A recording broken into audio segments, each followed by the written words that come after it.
My radio blared a voice mixed with static. Urgent help needed at the park on Grand Avenue. An unidentified woman was attacked and is in critical condition. Grand Avenue is just a few blocks away. I turned on the ignition, pressed the button next to the radio. Clear on my way right away. Any information on the nature of the attack? Nothing more, the line responded with a static sound. I backed out onto the road and quickly reached Grand Avenue. From a distance, I could hear the sirens of the ambulances and other rescue units rushing towards something really serious. After a few minutes, I got to the scene, quickly showed my police badge, and passed the blockade.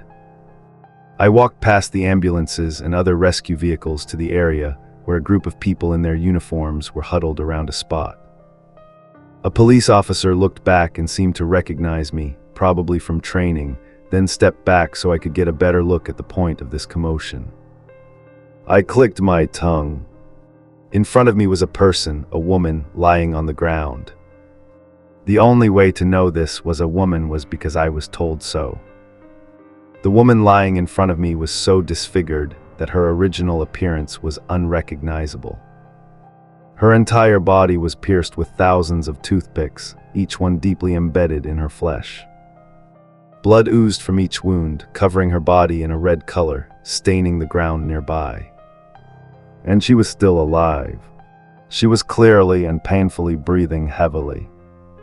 A medical staff nearby informed me that this condition would not last much longer.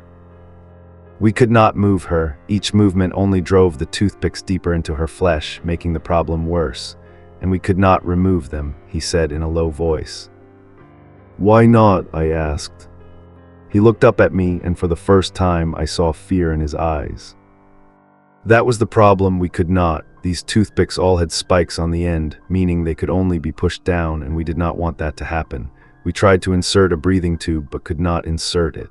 He raised his hand, pointing towards the woman. "There's a toothpick in her nose." I looked at the woman for a long moment. I saw her chest rise and fall as she tried to catch her breath. Then she lowered herself, causing the toothpicks to dig deeper into her skin, speeding up the bleeding, which was already horrible. I looked at the medical staff, who were slowly realizing that this woman was going to die a slow and painful death, and there was nothing any of them could do to stop it. I had seen a lot in my career, but this was beyond anything I had ever seen before. I prided myself on being able to keep my cool in any situation. I could keep a straight face and control any situation, but this was different. The brutality of the attack made a whirlpool of water churn inside me, threatening to burst out of my mouth if I wasn't careful. Everything about the scene seemed wrong. The human body wasn't made for this kind of treatment. There was an instinct inside me telling me to run away from a primal fear that was ingrained in my brain, but I couldn't. Even though this situation filled me with fear because of the unknown, I had to stay anyway. I had a mission to do. I turned around to ask the paramedics how she was found.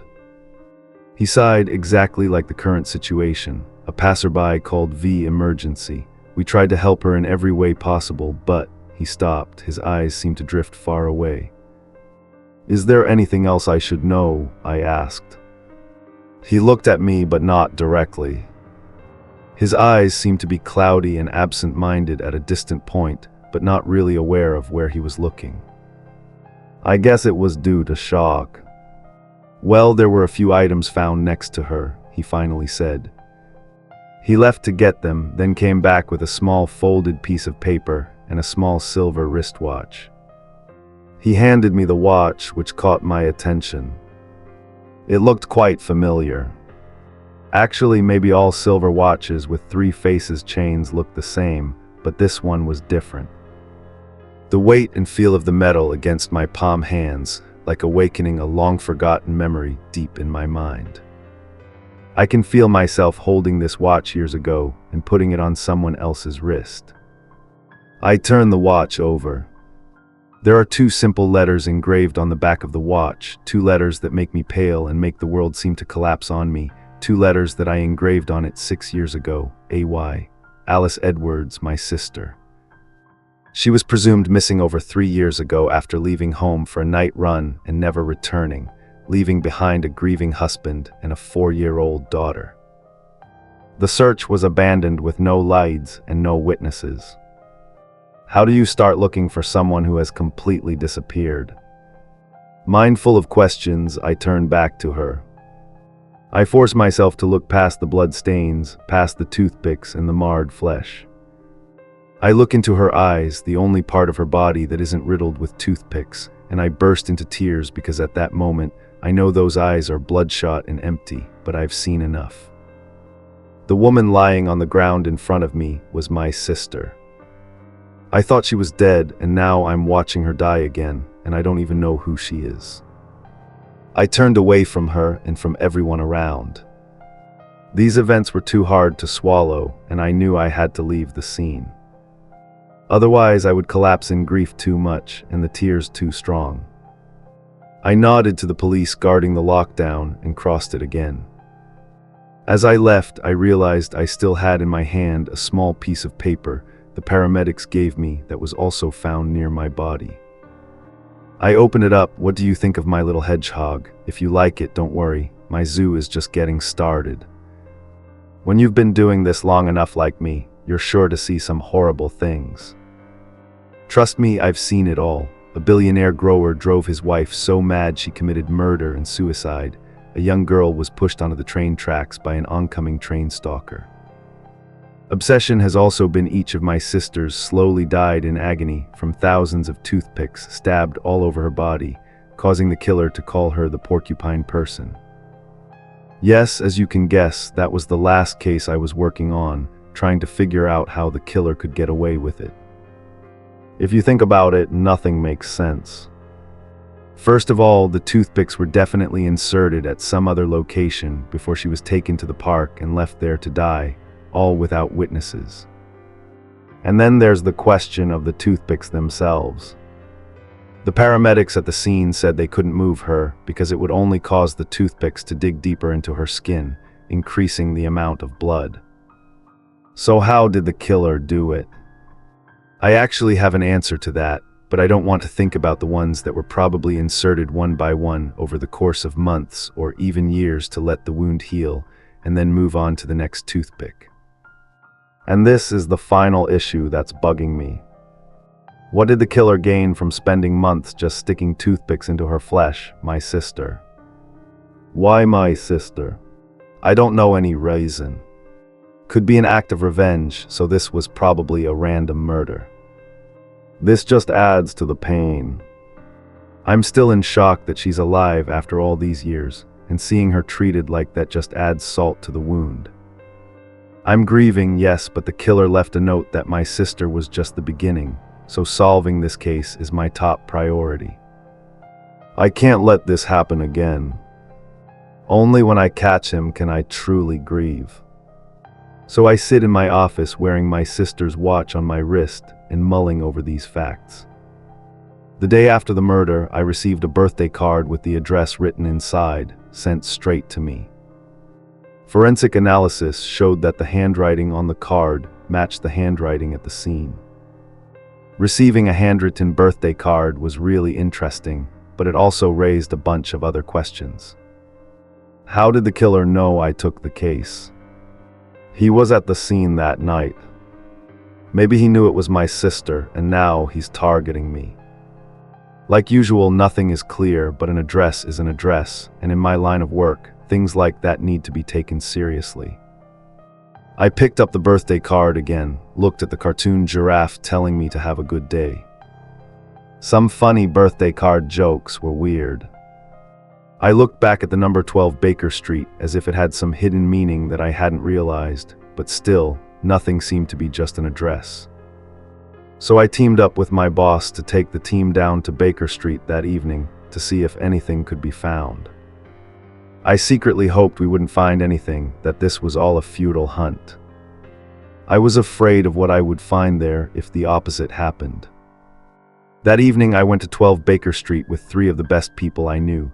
Thompson, a burly man who could keep his cool in any situation.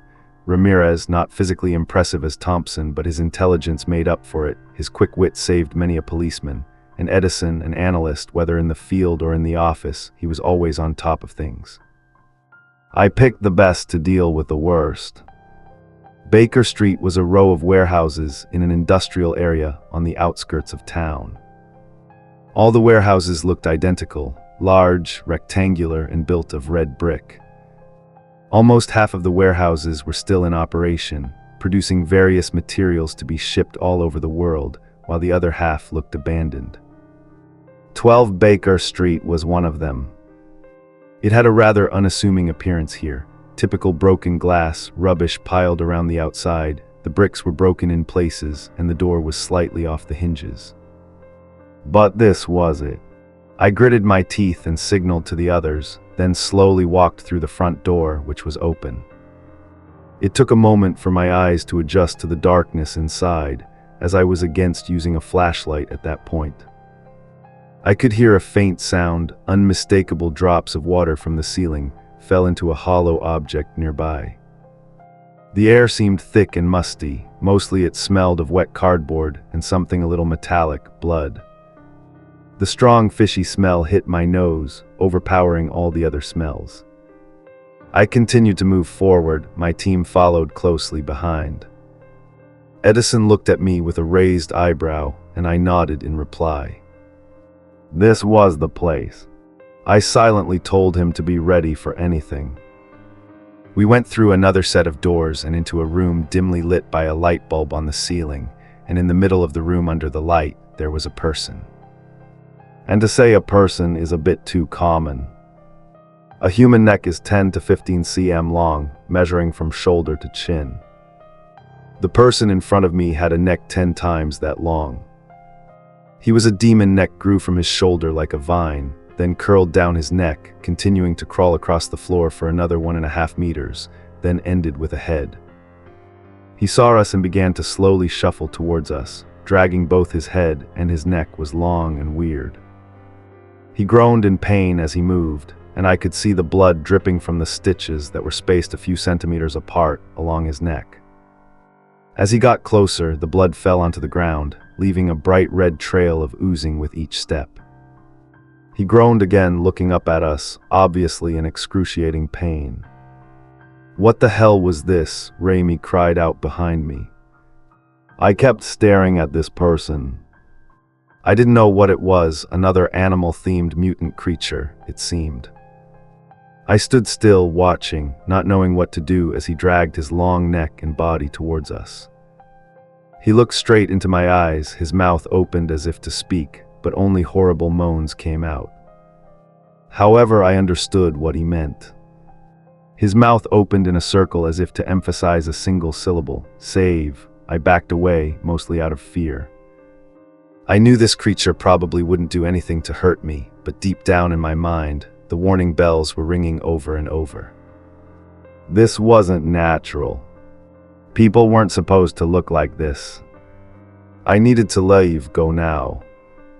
I can feel my team behind me also starting to tense up and back away, probably going through the same thoughts as me.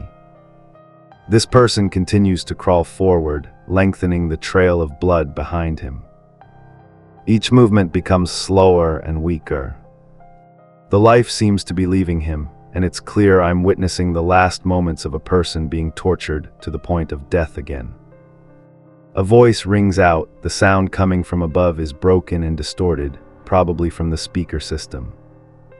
It sounds calm and even cheerful, as if everything that's happening is normal. Welcome all guests to the newest attraction of the human zoo, a beautiful giraffe created by slowly tearing off parts of his neck and replacing them with larger and more suitable pieces of human flesh. I wince, listening. It doesn't sound pleasant. A slow process, yes, but look at the end result. Isn't it great how much better it looks than the original form, right, Jonathan? I look up almost reflexively. That was my name, anyway. I just wanted to say a big thank you for volunteering such a wonderful specimen to add to my collection. I know you'll enjoy the wonderful things I've prepared for you. The voice stopped, and at that moment, I became aware of two things. The deafening sound of metal on metal came from the right side of the room, a gunshot, and to the left, Thompson's leg jerked back, causing him to fall down. Blood spurted from the area just above the knee, a bullet wound. I did what anyone facing an invisible gunman in the room would. I ducked and ran for cover. Fear was the main motivator, and I was really scared. I fell. I found a pile of boxes to hide behind for cover, the sniper's view. I stood still, my chest heaving with adrenaline and fear, assessing the situation. Thompson was lying motionless on the floor. He must have hit his head when he fell. Edison was right next to me, hiding behind the boxes. Ramey was nowhere to be seen, and there was a gunman freedom. Everything was not right. Then the overhead lights went out. Nothing makes your heart beat faster than the fear of being thrust into the darkness suddenly. I heard footsteps right up ahead near where Thompson lay. It could be Ramey wanting to help him, or the gunman wanting to finish the job. I hoped it was Ramey. Another footstep sounded heavier, louder. There were more people. I considered rushing to Thompson, pulling him and leaving, but he was too heavy. I turned to Edison to see if he had a plan, then the lights came back on. I looked around. The poor guy, the giraffe, was on the floor, motionless, dead or dying. Ramey collapsed on a crate in the distance, almost dead. Thompson was gone. The sniper was gone. Edison helped me get Ramey back to the car. He was covered in bruises, looking like he had been in a fight, but most of him was still breathing. I couldn't say the same about the giraffe. We ran a sweep of the entire warehouse but found nothing. The place looked like it had been cleaned before, or maybe it hadn't been USIC hard to understand all that. I lost Thompson, and in his place was a person with a neck almost 7 m long. Thompson out there in some kind of kneeling form. I dare not think of Ramey lying in the hospital being brutally beaten.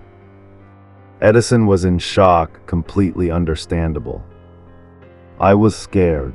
Everyone was scared, but what haunted me most was the words over the speaker system, the way they said the giraffe's neck was made up of larger pieces of flesh, as if he had more people to use, and based on the length of the neck, there were more than one person out there. There were still others. There were many others. I should start by saying I was no longer a detective after the incident at the warehouse. I was called in to see my immediate superior, Sergeant Langle. When I walked in, she was sitting behind a mahogany desk, staring intently at some file. She looked up and said, "What the hell happened, Jonathan?" "We weren't prepared enough, sir," I replied. She squinted at me from across the table. "We have a missing person. How unprepared and badly injured was a person? You didn't take any precautions." "With all due respect, sir, the boss wasn't there," I replied in a slightly irritated tone. "Nothing could have prepared me for what I saw there. Boss think anyone can keep calm before that?" She sighed, looking down at the file, eyes scanning the lines. "My superiors want me to give you a break." "Seriously, sir," I was about to say. She raised her hand to stop. "Listen, the media is buzzing about this. For the good of all, including you," she pointed at me. "It's best you take a break." I stared at her. She looked back, raising an eyebrow. After a moment, I reluctantly handed over my badge and gun. Langley smiled again. "Okay, it will all pass. Take a break, okay?" I didn't answer. I left her office. It was 12 o'clock noon, and I had nothing to do but worry about what had happened, so I went home and sleep. After all that has happened in the past few days, I am really exhausted. I wake up when I hear the doorbell ring. I am still half asleep, pulling the pillow over my head, hoping that whoever is knocking will go away. The doorbell rings again. I lull myself to sleep looking at the clock, 4 p.m. I am more tired than I thought. The doorbell rings again. I slowly sit up and walk to the door. My eyes are still not fully awake. When I open the door, a skinny, spiky-haired young man who looks about 18 years old stands there, smiling politely at me. "What do you want?" I ask in a somewhat rude voice. Oh right, I was hired to drive you somewhere, I mean, if you want to go, you said. I looked at you, trying to guess if he was telling the truth. What does that mean? He shrugged. I am not really sure. Someone gave me $500 to ask if you want to go with me, but you don't have to go. They told me to say the decision is up to you. A flash of remembrance flashed across your face. Yeah, right, I have to give this to you too. You gave me a folded piece of paper. I opened it out and read the scribble inside. I heard you're unemployed. You should come work for my zoo. We always need more people, hundreds of animals. The young man looked at me through the paper. So what's going on? Are you going? I looked at him breathlessly. What to say? How did someone know I lost my job? This just happened. This is clearly a trap. This kid could be an accomplice. Last time I followed a piece of paper like that, I've lost one person and almost lost another. So should I go or stay? I turned to look at the boy. Okay, I'll go. The boy drove with the caution of a new driver. We drove a long, slow road that took me out of the city into the deserted countryside. After about 30 minutes of driving along deserted dirt roads, the surrounding land got quieter and quieter. Finally, he stopped at the entrance to a large farm. I glanced at the sign as we entered, the Winston family farm. The road forked in two, and he took the right road, which eventually led to a farmhouse, the village. The lights inside came on, and I heard the sound of machinery from the big barn behind. The boy stopped the car. This is your forest spot. Have a great evening, sir, he said cheerfully, giving me enough time to get out of the car before he turned and drove away from the farm. I watched until the car lights disappeared behind the horizon, then walked up the steps and into the hallway. I heard voices from inside the house, talking, laughter, like any house at dinner. Not sure what to do, I knocked on the door. The voices stopped. I heard light footsteps on the wooden floor approaching the door. The door opened. A man appeared, medium height, short hair, stubble beard. He looked at me with a distant gaze, then smiled and gestured. Come in, I'm glad you came. Are you ready for dinner? Come in and eat with us. His voice was deep and familiar, very familiar. I knew him. I said it like an accusation. Memories came back to the night I found my sister's body, the paramedic who gave me the paper that started it all.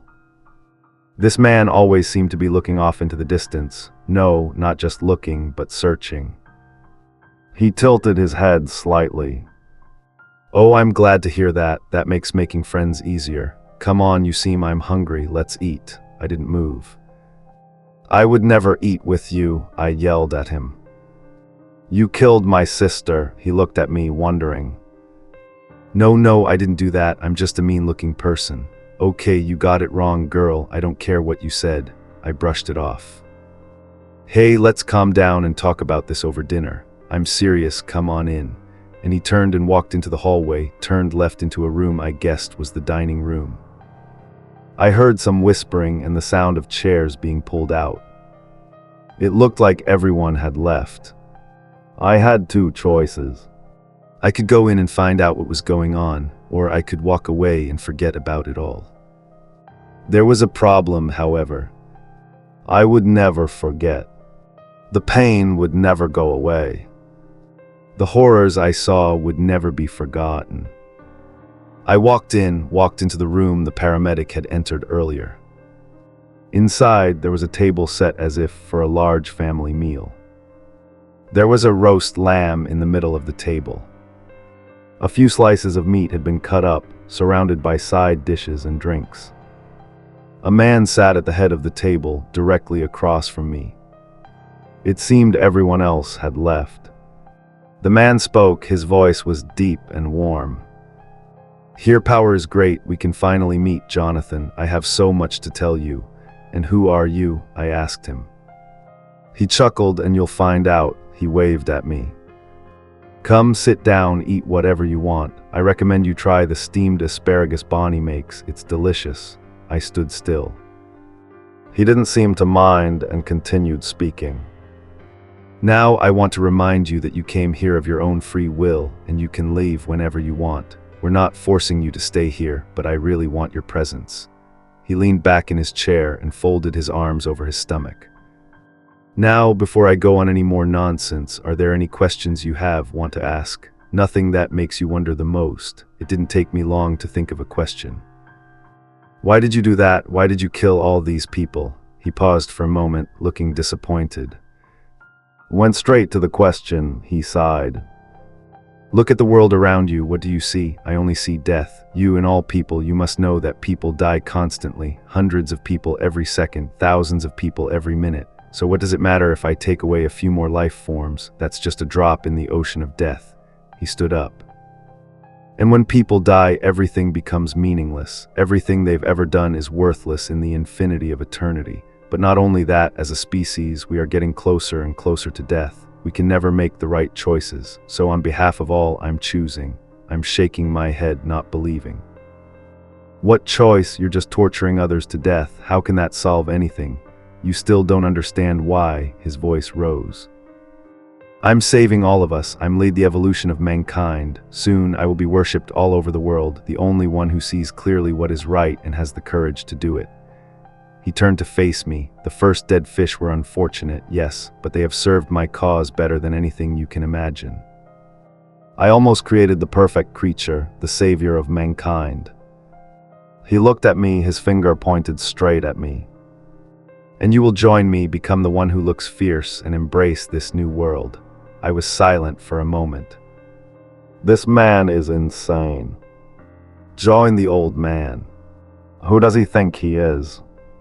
I will leave as soon as I get the chance, but I have one more question to ask him. Why me of all people? Why choose me? He smiled, then let out a low laugh. So intelligent, yet I still don't understand why I didn't choose you. Look at you, trembling in a corner. Out there are so many more suitable people than you, he said with some contempt. Tell me, why do you think I chose you? I don't know how many seconds my sister has you. He looked concerned for me, I replied. He smirked. You really don't know? Tell me, do you usually go out for walks at midnight? I'm not sure, probably not. So what was she doing out there that night? The question surprised me. All along I was thinking about how she went missing, not why my sister was there. The only way she could have disappeared was if she let it happen, but I had dismissed that thought from the start. She wouldn't have let herself be kidnapped, right? Right. The man raised his eyebrows when he saw me silent. You deserve to know the truth. Everyone deserves someone who likes to keep secrets in the dark, hoping they will never be exposed, but I don't. I always try to be transparent in everything. I long for a world without confusion because there would be nothing left to confuse. Everyone would be accepted. Everyone would be respected. If you need proof, didn't I tell you exactly where this is twice? Isn't that fair? The first time he shot at us, I replied. I didn't shoot you, you just happened to be there. Listen, I'll explain everything, but first, I need one thing from you. He raised his cup and took a sip. Your loyalty. Tell me, Jonathan, will you join me? Are you crazy to think I want to get involved in this? I signed the glass, decided to reply. A slow smile curved his lips regretfully. His eyes scanned my body as if seeing through everything. Looking at you, always sneaking into situations you shouldn't be involved in, I think you'd make a pretty good snake. I heard a noise behind me, turned around in time to see a metal bar sweep towards me, hitting me straight on the forehead with a loud crack, sending me flying. It hurt so bad.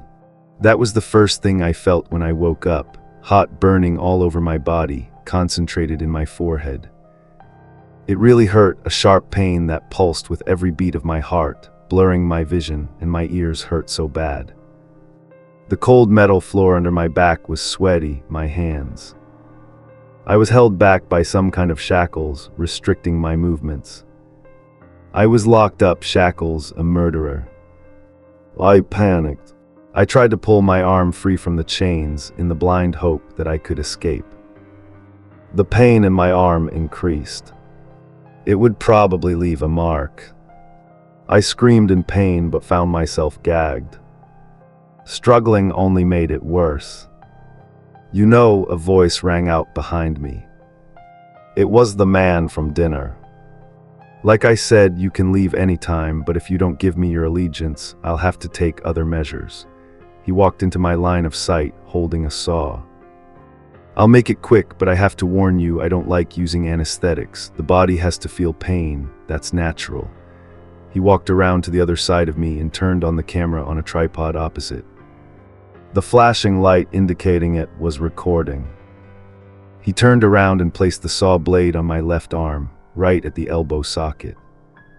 Now the snake has no arms, I'll start from there. I tried to break free from the bonds again, fear pumping adrenaline into my veins. There was no way out. Panic took over, and the basic human survival instinct was self-defense, and I'm doing everything I can to get out of this situation. Don't struggle, Jonathan, it's just taking longer. It'll be over soon, I promise, he said in a calm voice. And with that, he pushed the saw down. My body screaming in pain, and my vision went black. I could feel blood pouring from the cut. The man continued to push the saw down, pulling it back and forth, cutting through the veins and arteries. I felt him touch the bone and then just kept sawing. I felt the bone shift in my arm as it was cut in half. I passed out for the second time that evening. When I woke up, the rag in my mouth was gone, and my entire arm, the rest, was wrapped tightly in gauze and a garrow. Everything still hurt, but much worse than before. The guy was still standing there behind the camera, looking pleased to see me awake. Good night, he walked over and grabbed my other hand. Everyone deserves the right to choose. Free will is what defines us, so I'll give you a choice you have. You can get up and leave here right now and work for me, or you will lose your other arm and have your legs sewn together. It's all up to you. Work for a madman or die at the hands of a madman. Survival instinct is stronger than honor. I want to work for him, I said, struggling to breathe. Very well, let me let you go. He pulled the key out of his pocket, quickly unlocked it. I tried to sit up, then fell back down as my mind spun. The man started walking. Now I'm going to start training you. You can leave or explore around the house whenever you want. If you're hungry, there's leftovers in the fridge. Like I said, we're not keeping you here. He turned and smiled. You'll like this, Jonathan. Bye. He left the room and walked up a few steps I hadn't noticed before. I took a moment to stand up, waiting for the ground to stop spinning under my feet. It was strange walking with an arm missing. It felt light and unbalanced. I looked around. This seemed to be a basement under the house, with lots of other surgical equipment. There were also recording devices placed everywhere. Some of them were still working, but most of them were off. There was a door to my left and stairs right in front of me. On the door there was a sign with a single word, elephant. I opened the door. Inside, the light was dim. The air smelled of musk and waste. A small machine in the corner, the room was humming, connected to a large pile in the middle of the room. The door slammed shut behind. The pile moving, I took a step back in fear. My vision changed, and the horrifying realization was that it was a human being. This person was enormous, body covered in layers of fat crisscrossing.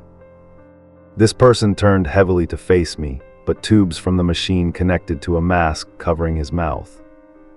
The tubes were constantly pumping a pale gray liquid into his mouth. I had only seen this once before when I was hunting a murderer in an abandoned mental hospital. It was a force-feeding device. On both sides of the mask, this person had 2 large metal rods inserted into each nostril, then sticking out the side's head against the scars around where these bars were drilled into the earring case until they poked out. I trembled at the thought. This person slowly crawled forward, pushing himself onto the floor. He looked up at me. His eyes were begging for release. I saw something else, a flash of recognition and understanding. I looked closer, past everything I didn't want to see, past everything I didn't want to think about, and I recognized a friend. I saw Thompson. He was beaten and broken and bigger than he had been, but it was still him. I rested my head on his shoulder and cried long and hard. This, more than anything, broke me. Thompson didn't deserve this. No one deserved it. I looked back at the saw that had severed my arm. I stood up and held it with my other hand. I brought it up to Thompson's face. His eyes were teary, but he nodded a slow, clear nod. He understood what that meant. It would be hard to saw with just one hand, so I chose to swing hard, using the force to push to complete a clean cut, severing his aorta. We end our lives in pain. I drop the saw next to Thompson. I walk up the stairs and out the front door. I have no shoes. The gravel road is hard underfoot, but I keep going. I will leave and nothing will stop me. He said so and I leave, but not forever. I will come back for Thompson, for Alice. I have nothing to lose and everything to save. I have 3 things on my mind as I walk home. The first is how to find a car to take me back. I estimate I am at least 30 minutes drive from any trace of civilization. There is a chance a car will pass, but the chances of them going in the same direction as me are even slimmer. I think I can go back to the farm and try to start a car, but I don't want to go back there, at least not yet. The second thing on my mind is the fact that I have no shoes. The sharp rocks cut into my feet, making them bleed with each painful step. I finally have to step onto the muddy side of the road.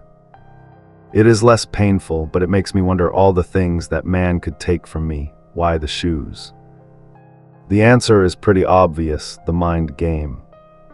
He hired someone to drop me off in the middle of nowhere. There was no possible way to get back. He knew the first thing I wanted to do was leave, so he took the shoes, giving me 2 options: turn around and face him or keep walking in pain, even if it was just a small pain, the mind game.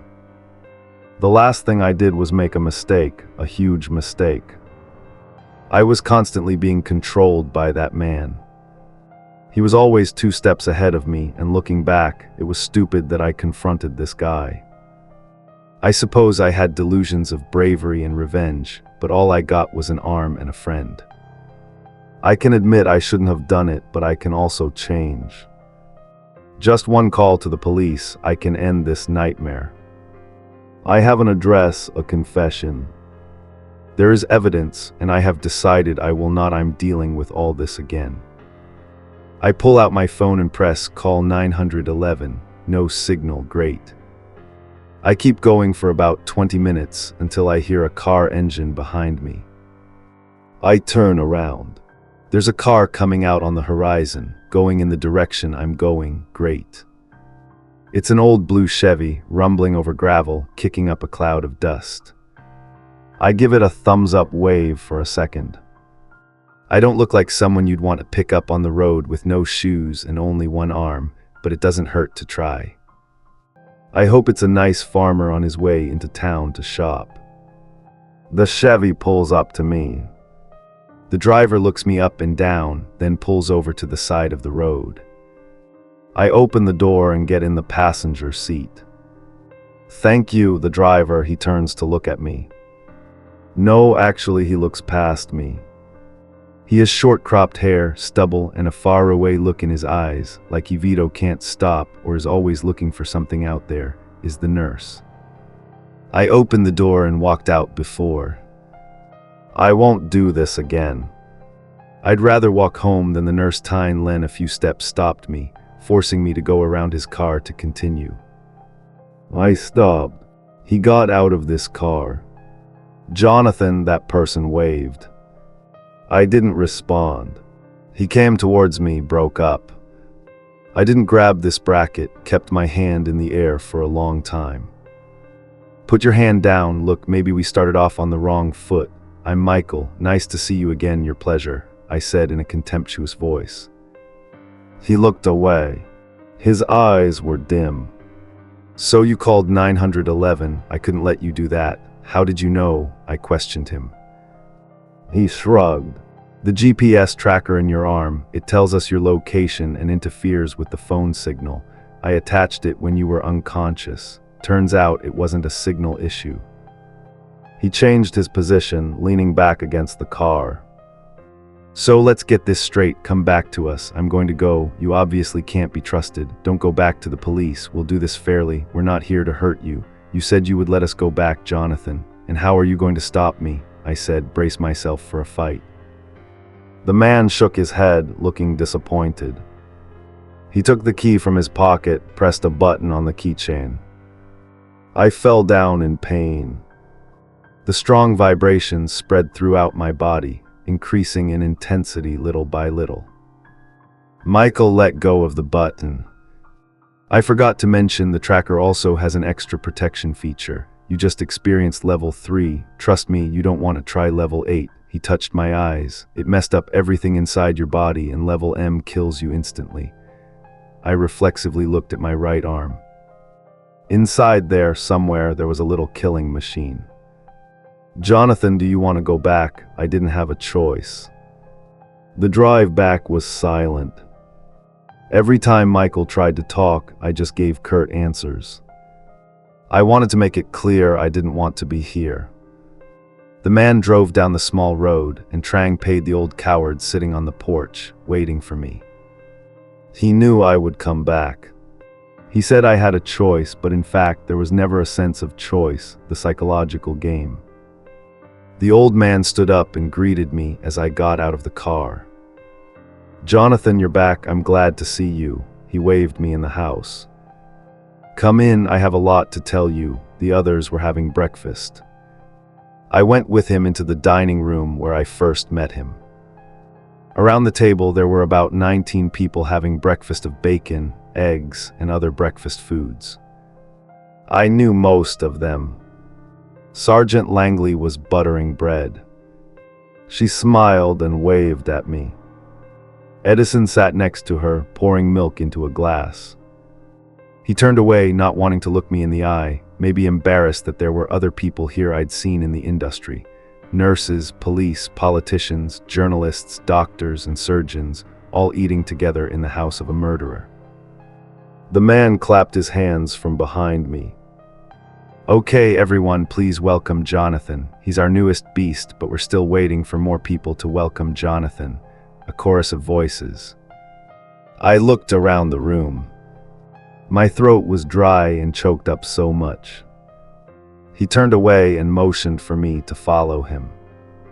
He continued to lead me through the house, pointing out each room and explaining the layout.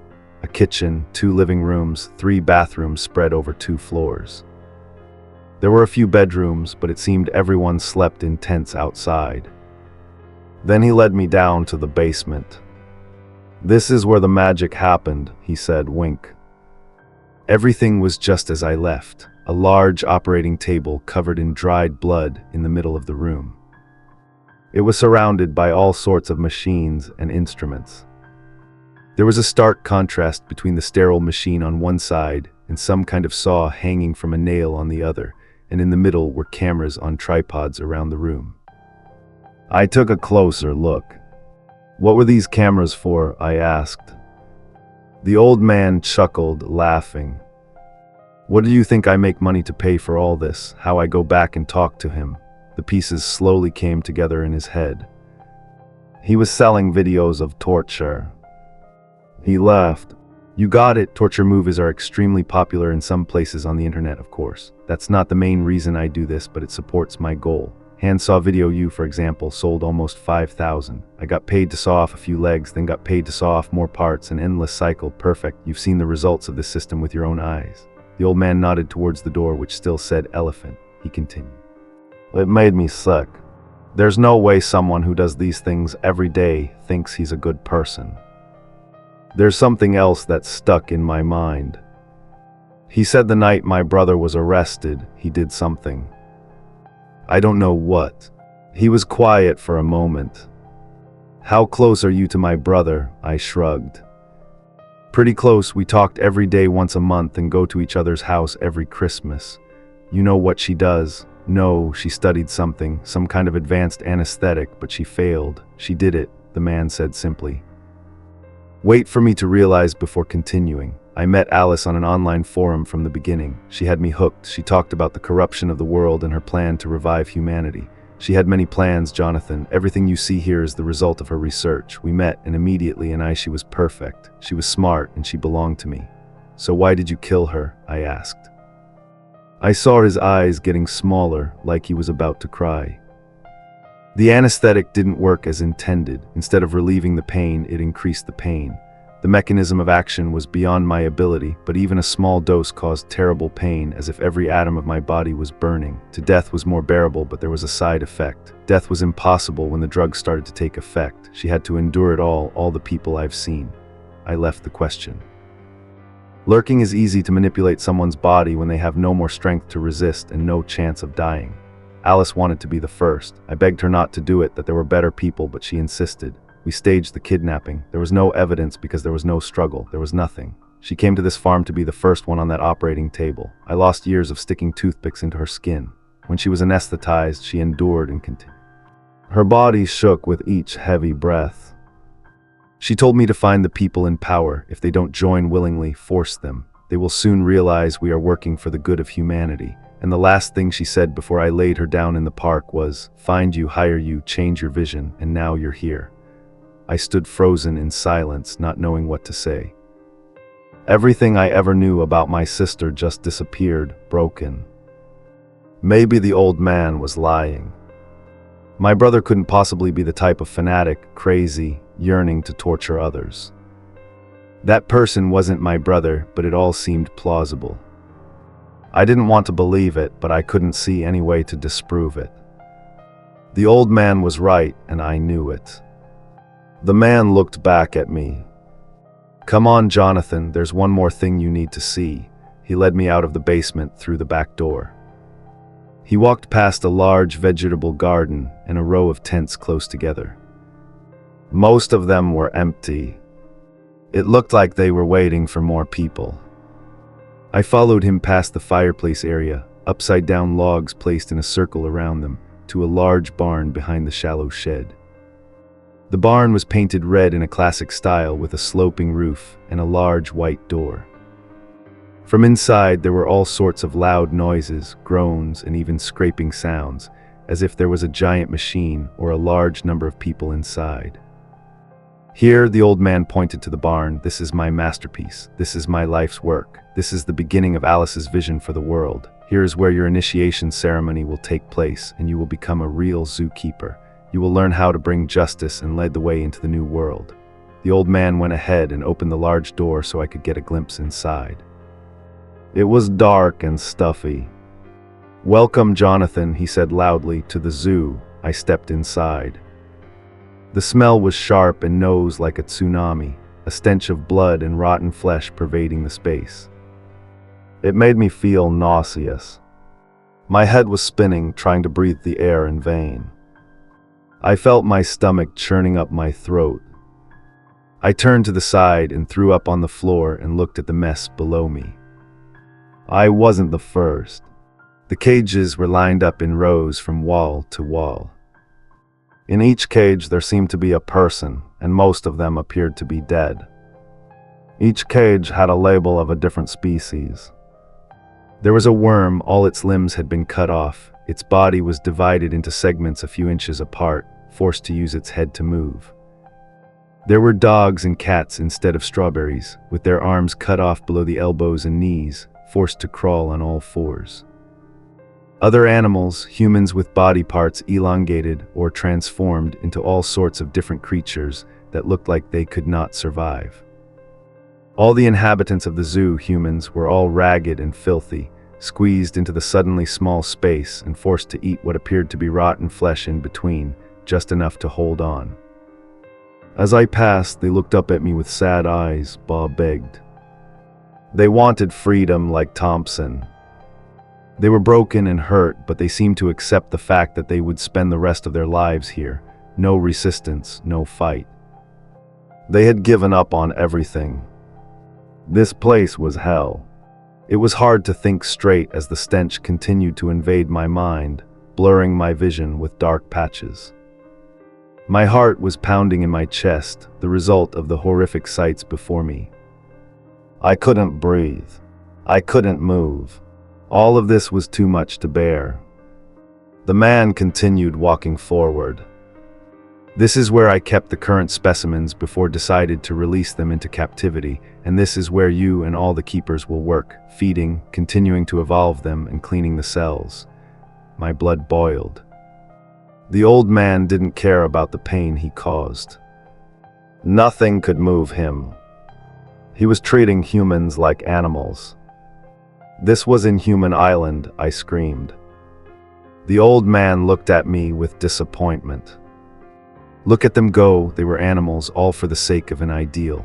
Later, they would be happy to know that they were the first step in the evolution of humanity. He led me to a large pit in the middle of the warehouse, about 10 meters in diameter, about 5 meters deep. There was no way to get in or out. He said, "This is where everyone who kept animals before you had proven themselves worthy. Your initiation ceremony starts here." I felt a strong push on my back. The momentum pushed my whole body over the edge of the pit. My feet followed the momentum of the fall. In an instant reflex, I covered my head with my remaining arm and fell forward, hoping to catch the force of the fall with my knees before rolling away. I landed with the impact was so strong. The pain shot through my body. I fell flat on my back. I lay still, panting. My chest felt like it was choking. My knees hurt like they were breaking. I tilted my head up to get a better look at where I was, a dusty hole in the middle of a warehouse where people walked to die, nothing special. Out of the corner of my eye, I saw movement. Something was moving around me. He walked with slightly awkward steps and ostentatious movements, as if it was having trouble keeping its balance. Each step made a high-pitched sound, echoing in the hole. I slowly stood up despite the pain. I turned around to get a better look, despite the dim light. The first thing that was obvious was that the creature had no neck. It stopped right there. The second, it had no eyelids. It stared at me with its large, unblinking eyes, observing every movement. The third were the sharp steel claws protruding from its fingertips, and then it opened its wings. It spread its arms, revealing a patch of human skin sewn together under its arms. It looked at me for a moment, its head tilted, its arms raised in a provocative gesture, then turned its head around at an angle 180 degrees. I was facing an owl. The owl lunged forward, its claws grabbing straight at my chest. I rolled to the side, once again feeling the fear that had been surrounding me for the past few days. I wasn't fast enough. Its claws tore through my clothes like butter, leaving 3 large gashes on my chest. I ignored the slash. I immediately turned back to face the owl. Ignoring my vigilance meant death. The owl still faced me. I thought it slowly turned its head towards me. Its big eyes looked at me with deep hatred. I panicked and jumped back to avoid another attack, but then I realized that if I wanted to survive, I had to act immediately. The longer I delayed, the weaker I became, the lower my chances of survival. I lunged at one of its wings, hoping Ha would knock it down. It avoided it in the wrong moment. I forgot that there was still a human inside who wanted to survive no less than me. I rolled back and jumped up. The owl lunged at me, its claws yang came out. My first reflex was to avoid it, but I suppressed it. The owl would have guessed that. Instead, I waited until the last minute and lunged at it as it got close. I surprised it. The owl staggered and fell back, staggering under my weight. I stuck my finger in the space between its head and shoulder and started tearing the seams, hitting the old one struggling to realize what I was doing. It knelt down and tried to tear me apart with its claws, but couldn't reach because of its wings. I continued to tear each seam. I felt the seams loosening. In just a few more minutes, I would be free. The owl's movements were weakening. It seemed it realized the fight was over. I pulled out the last stitch, and the rest of its head fell off easily, dripping blood. I threw its head to the ground and collapsed, exhausted. I woke up in a bedroom. My chest was aching like a hammer. I sat up, pulled the covers off. There were 3 large scars on my chest. It was sore and sensitive to the touch, but had obviously been treated by someone. Looking out the window nearby, it was dark. I didn't hear any sound in the house, so I assumed everyone was sleeping in the tent outside, except for the old man sitting on the chair, simply as watching me sleep, psychological game. The old man looks at me as I stand up, raise my eyebrows. I start walking towards him, regardless of the storm, clasp hands. "Well done, you are now a zookeeper." I continue to slowly walk towards you, used to ask. "Why I do all this is for everyone, my uncle, all humans on Earth. Humanity is the noblest creature. I treat it like that. With my guidance and your help, humanity will enter a new era, a new period of evolution." I continue to move forward. "Everyone is outside. I am the only one left. This was once your sister's vision, then became mine. I can't wait to see it become yours." He tensed up in his chair a little. "This is not the most zoo out there. We have spread our philosophy and we are very moved, but keep going. Kill me, you will continue that cycle. You will follow in your sister's footsteps and lead the world to salvation." I don't think for a second. I grab the vase on the bedside table, rush at the old man, raise his weapon up. There was a clear flash of fear in his eyes. He didn't think I would actually do this. He panicked for a moment, finding my keychain. I smashed the vase against the old man's head. He pressed the button on the keychain. The electric shock went through my body. The pain was worse than anything I've ever experienced. Each jolt made my body cringe. I tried to push through the pain, grabbing the button, but I couldn't move. Don't tell me M-level thinking will kill you instantly. My vision went white. I felt my insides vibrate in my body. The pain was relentless and merciless. This is how I end. The electricity is burning my insides, turned to mush. Then it stopped for a moment so I could regain my vision. Even though it was still limp and blurry, the man was still on the floor, alive but unconscious. The vase was still stuck in his head. Blood was dripping down my face. I pulled out a piece and cut his neck. It wasn't a fitting death for what he had done, but it was the end he deserved. I staggered out of the room to see Edison pouring something. It looked like gasoline on the floor. I tensed up, preparing for another battle. Edison put the gas tank down. "Put your hands up, BN, calm down. I'm the one who got you out of there. If it wasn't for me, you'd be dead." I looked closely at his face and believed me. I put my hands down. Edison continued, "I hate this place too, but I never found the chance to fight back. What you did was so brave. What are you doing?" I asked. "I'm going to blow this damn hell away," he said simply. We worked together in silence and darkness for a few hours. Edison was almost done with the farm, so we moved on to the barn. We ended up at the tents. Finally, we stopped at Michael's car, and Edison gave me a lit match. That meant he wanted me to do this. I didn't care anymore.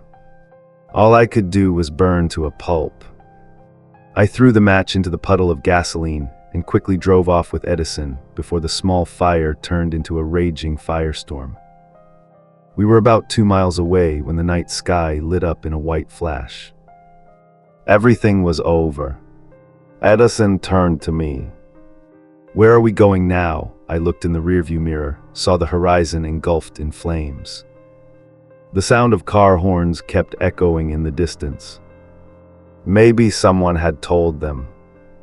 I looked ahead, looked at the gravel road stretching out before me, pondering Edison's question. The road stretched endlessly before us, a ribbon of gravel cutting through the dark, untamed countryside. The orange glow in the rearview mirror shrank with every passing second, swallowed by the night until it was just a faint shimmer on the horizon. My chest throbbed with every breath, the scars from the owl's claws pulsing like a cruel reminder of what I'd survived.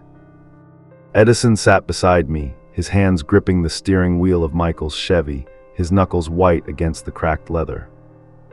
He didn't look at me again after asking the question, but I could feel it hanging between us, heavy as the smoke we'd left behind. Where are we going now? I didn't have an answer. Not yet. My mind was a tangle of exhaustion and rage, a storm of half-formed plans and memories I couldn't shake. Alice's eyes staring up from the blood-soaked ground, Thompson's broken body in that basement, the old man's smug voice promising a new world built on pain. I flexed my remaining hand, feeling the absence of the other like a phantom ache. The GPS tracker was still in me, somewhere under the skin of my right arm. Dead now, maybe, with the old man gone, but I couldn't be sure. Nothing about this felt finished. We need to get off this road, I said finally, my voice rough, scraping against the silence. They'll come looking, fire that big, someone's bound to notice. Edison nodded, his jaw tight. There's a turnoff a mile ahead, leads to an old logging trail. No one uses it anymore. We can lay low there, figure things out. He glanced at me then, quick and sharp, like he was checking if I'd argue. I didn't. He knew this area better than I did. Years of analyzing cases had given him a map in his head I couldn't match. I trusted him, or at least I had to. He'd pulled me out of that pit, set the fire that erased the nightmare. That was enough for now. The Chevy rattled as we veered onto the turnoff, the headlights slicing through overgrown brush and skeletal trees.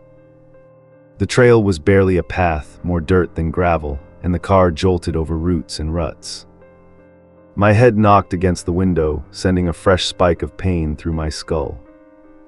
I gritted my teeth and stared out into the black, watching shadows twist into shapes, human shapes, animal shapes, things that shouldn't exist.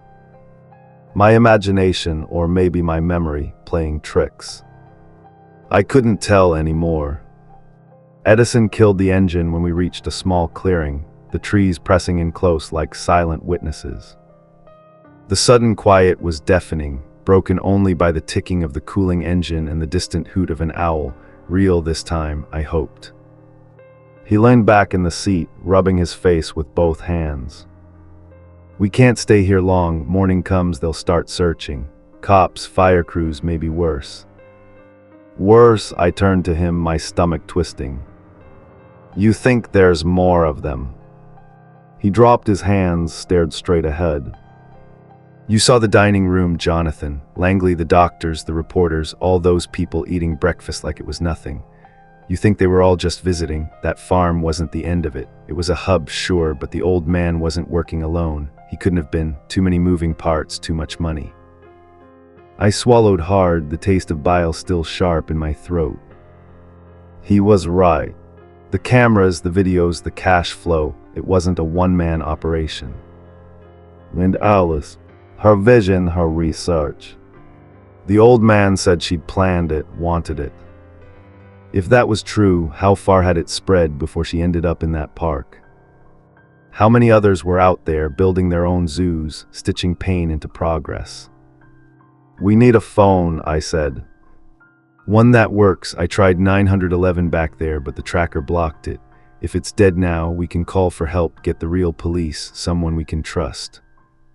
Edison snorted, a dry, bitter sound. Trust after Langley, good luck with that, but yeah, a phone's a start. There's a gas station about 10 miles east off the main highway. Might have a payphone or at least a clerk we can borrow from. We'll need gas anyway, this tank's almost dry. 10 miles, I muttered, glancing down at my bare feet, crusted with mud and blood. I'm not walking that. We won't have to, he patted the dashboard. This old girl's got enough fumes to get us there. Then we ditch her. Too risky to keep Michael's car. They'll be looking for it. I nodded, leaning my head back against the seat. My body screamed for rest, but my mind wouldn't stop spinning.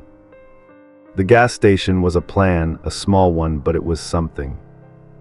A thread to pull, a way to keep moving forward instead of drowning in what we'd lost.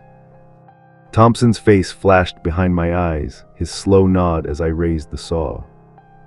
I clenched my fist, the nails digging into my palm. I'd killed him to free him, but it didn't feel like mercy. It felt like failure. The drive to the gas station was slow, the Chevy coughing and shuddering as the needle hovered below empty.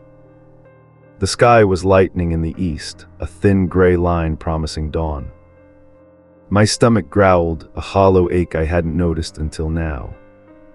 No food, no water, no shoes, just a one-armed ex-detective and a burned-out analyst running from a nightmare they'd set ablaze. When the neon sign flickered into view, Big Al's Fuel and Snacks, I almost laughed. It was so ordinary, so out of place after everything. Edison pulled up beside the single pump, the lot empty except for a rusted pickup parked near the door.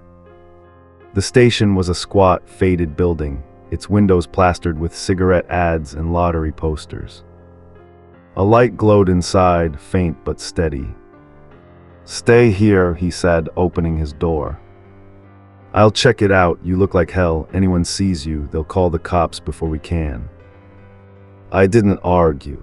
I slumped lower in the seat, watching him disappear inside. The seconds stretched into minutes, each one tightening the knot in my gut. What if the clerk recognized him? What if someone else was in there, someone from the farm? My hand hovered over the door handle, ready to bolt despite my wrecked body.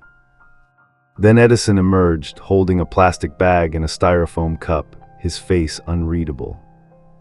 "Payphone's busted," he said, sliding back into the driver's seat. But the clerk let me use the landline, called a guy I know in the state police, Owens. Clean, far as I can tell, told him enough to get him moving. Fire, bodies, a trafficking ring. Didn't mention us yet. He's sending a team to the farm, but it'll take a couple hours. "And then what?" I asked, taking the cup he offered. "Coffee, black and scalding." I drank anyway, wincing as it burned my tongue. "Then we wait," Owen said, to meet him at a diner off Route 17, 20 miles north, neutral ground. We tell him everything, Alice, the old man, the videos, all of it. If he's straight, he'll help us. If not, he trailed off, pulling a sandwich from the bag and tossing it to me. "Eat, you're no good to me, Dad." I unwrapped the sandwich, ham and cheese, stale but edible, and took a bite, chewing mechanically. My mind raced ahead, plotting the next move. Owens could be a lifeline, or he could be another Langley, smiling over bacon while the world burned. Either way, we'd know soon. The farm was gone, but the old man's words echoed, "This is not the most zoo out there." If Edison was right, if this was bigger than one madman and his sister's twisted dream, then running wasn't an option. Not for long. I looked at Edison, his eyes fixed on the road as he started the engine again. "You think we can stop it, whatever's left of this?" He didn't answer right away, just shifted into gear and pulled out of the lot. The Chevy groaned, protesting the last of its fuel. "I think we have to try," he said at last, his voice low. "For Thompson, for your sister, for all of them."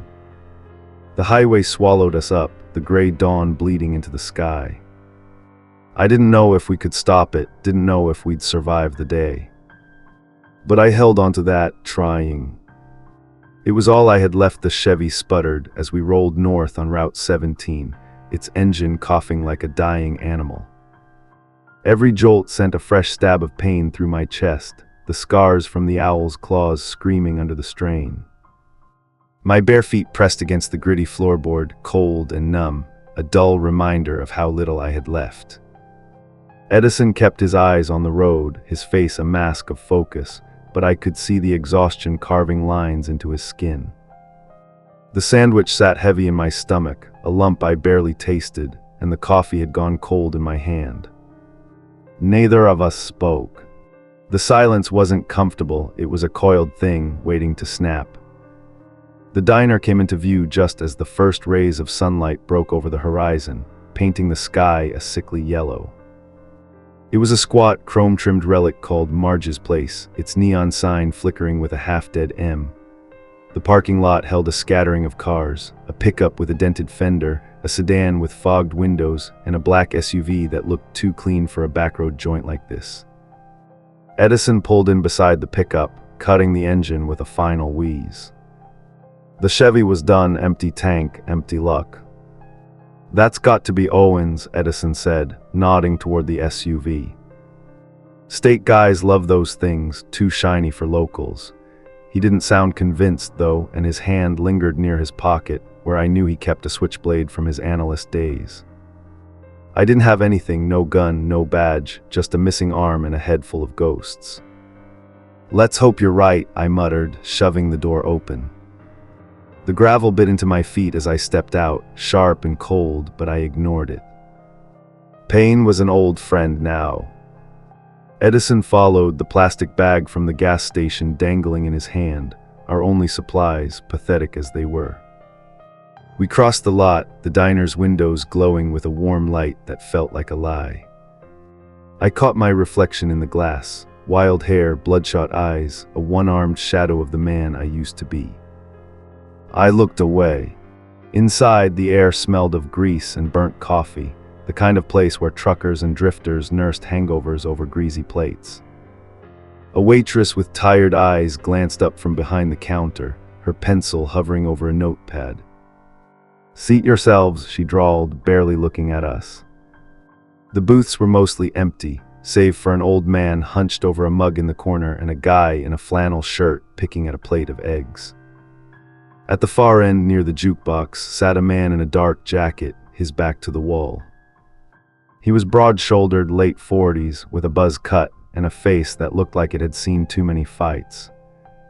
His eyes flicked up as we approached, sharp and assessing. "The SUV guy had to be Owens?" Edison asked, stopping a few feet from the booth. The man nodded once, gesturing to the seats across from him.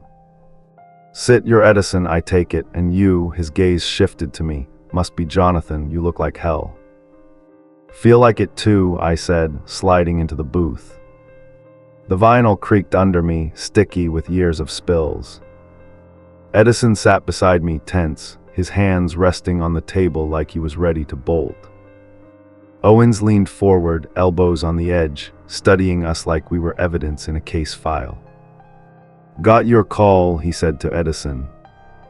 "Team's on its way to the farm now. Fire's already hit the wires. Local news is calling it an industrial accident, but the body count's gonna change that story fast. You said trafficking, give me the rest." Edison took a breath, then laid it out short, clipped like a report. "The farm, the cages, the videos. Alice's death, the old man's zoo, the people in that dining room." He didn't mention my arm or Thompson's end, kept it clean and factual.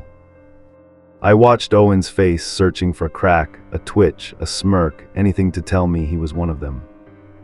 "Nothing." His expression stayed hard, unreadable, until Edison finished. "That's a hell of a story," Owen said, sitting back. He rubbed a hand over his jaw, the stubble rasping under his fingers. "If half of it's true, we're talking a network, not just some lone psycho. You got proof." "Proof burned up," I said, my voice sharper than I meant.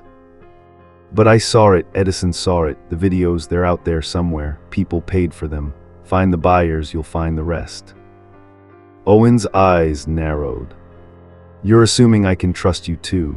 Ex-cop with no badge, analyst who's been off the grid. For all I know, you set that fire to cover your own tracks."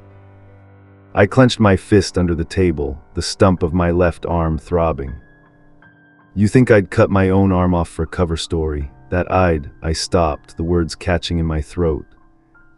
Thompson's face flashed again, his nod, the saw. I swallowed it down.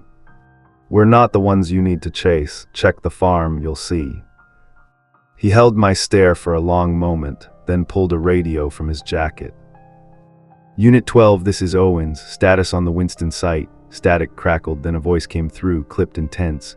Fire's under control, sir. Found remains, human multiple, looks like a damn slaughterhouse. Forensics is en route. Owens clicked off the radio, his face darkening. All right, you're in this deep, so you're with me until I say otherwise. We'll head to a safe house, debrief properly, but if you're lying... We're not, Edison cut in, his voice steady. You'll say. The waitress approached then, her notepad ready, oblivious to the weight of the conversation. What'll it be? She asked, chewing gum with a loud pop. Coffee, Owens said. Black for them too, she shrugged and shuffled off. I didn't want more coffee, my nerves were already shot, but I didn't argue. Owens leaned in again, lowering his voice. One thing's bugging me. You said this guy had a vision, evolution, zoos, whatever. Why you? Why'd he drag you into it? I hesitated, the old man's words clawing at me. Find you, hire you, change your vision. My sister, I said finally. Alice, she started it, her ideas, her research. He said she told him to get me. I don't know why. Maybe she thought I'd buy into it. Maybe she just wanted me to suffer too. Owens frowned, but before he could press, the diner door swung open. Two men stepped in, both in dark coats, moving with a purpose that set my teeth on edge. They didn't look like locals, too stiff, too alert. One scanned the room, his eyes locking on our booth. The other reached into his coat, slow and deliberate. Edison, I hissed, my pulse spiking. He saw it too, his hand slipping toward his pocket. Owen straightened, his own hand dropping to his side where I guessed his holster sat. Friends of yours? Owens asked, voice low. Not ours, Edison replied, gripping the switchblade under the table. The men started toward us, their steps measured, unhurried. The waitress didn't notice, pouring coffee behind the counter. The old man in the corner kept slurping his mug. My heart hammered, every instinct screaming to run, but there was nowhere to go. The booth was a trap, and we were caught in it. Stay calm, Owens muttered, his fingers brushing his radio. Let's see what they want. But I knew. Deep down, I knew. The farm was gone, the old man was dead, but the zoo wasn't finished. It never would be. Not while people like these were still out there, carrying Alice's vision forward, one bloody step at a time. The first man stopped a few feet away, his hand still in his coat. He smiled, a thin, cold thing that didn't reach his eyes. Jonathan, he said, like we were old friends. You've been busy. The man's voice cut through the diner's hum like a blade, sharp and deliberate. Jonathan, my name hung in the air, a weight I couldn't shake. The second guy stood a step behind, silent, his hand still buried in his coat. My chest tightened, the scars burning under my shirt as adrenaline flooded me. Edison's grip on his switchblade was so tight I could hear the faint creak of his knuckles. Owens shifted in the booth, his hand hovering near his holster, eyes darting between the two intruders. The waitress kept pouring coffee, oblivious, while the jukebox kicked on with a warbling country tune, some cruel joke of normalcy. Who the hell are you? I said, forcing my voice steady. My stump ached, a useless reminder of how little I could do if this went south. The guy's smile widened, thin lips stretching over teeth too white for a place like this. Doesn't matter who we are, he said, tilting his head slightly, like a predator sizing up prey. What matters is what you've done. Winston Farm's a pile of ash now. That's a problem for us and for you. Owens leaned forward, his voice low and hard. You've got about 10 seconds to explain yourselves before I make this official. State police. Badge is real, and so's the gun. The man's smile didn't falter. Oh, we know who you are, Owens. Clean record, good reputation. Shame you picked the wrong table today. His partner shifted, pulling his hand free from his coat, not a gun, but a small black device, sleek and unfamiliar. A remote, maybe, or something worse. My gut twisted. The tracker in my arm, Michael, had used one like that to drop me with pain. Was this the same game? Edison caught my eye, a flicker of understanding passing between us.